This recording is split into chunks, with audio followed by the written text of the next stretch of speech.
জিয়াগঞ্জ থানার উদ্যোগে তৎপরতার সাথে চলছে নেশামুক্ত জিয়াগঞ্জ ও সুস্থ সমাজ করার কাজ। প্রথম দফায় সেই কাজের মধ্যে দিয়ে জিয়াগঞ্জ পুলিশ প্রশাসনের হাতে আসে বিপুল পরিমাণে দেশি ও বিদেশি মদের সাথে মহিলা সহ এক ব্যক্তি গ্রেপ্তার হন।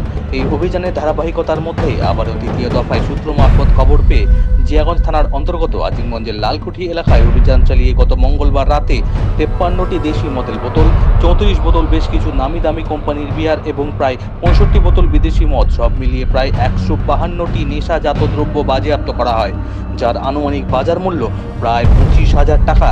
এই অভিযানের মধ্যে দিয়ে বেআইনিভাবে যুক্ত এই ব্যবসার মূল দুই অভিযুক্ত 48 বছরের মন্টু মণ্ডল এবং 32 বছরের গোপাল মণ্ডল, যাদের বাড়ি যথাক্রমে আজিমগঞ্জ লালকুঠি ও কালীতলা এলাকায়, যারা দুজনেই জিয়াগঞ্জ পুলিশের আওতাধীন, তাদের গ্রেপ্তার করে জিয়াগঞ্জ থানার পুলিশ বুধবার পুলিশি জিজ্ঞাসাবাদের পরে অভিযুক্তদের কোর্টে পাঠানো হয়। জিয়াগঞ্জ পুলিশের এই সামাজিক ও পরিবেশ বান্ধব কর্মযজ্ঞে সফলতা কামনা করে সাধুবাদ জানিয়েছেন গোটা জিয়াগঞ্জবাসী।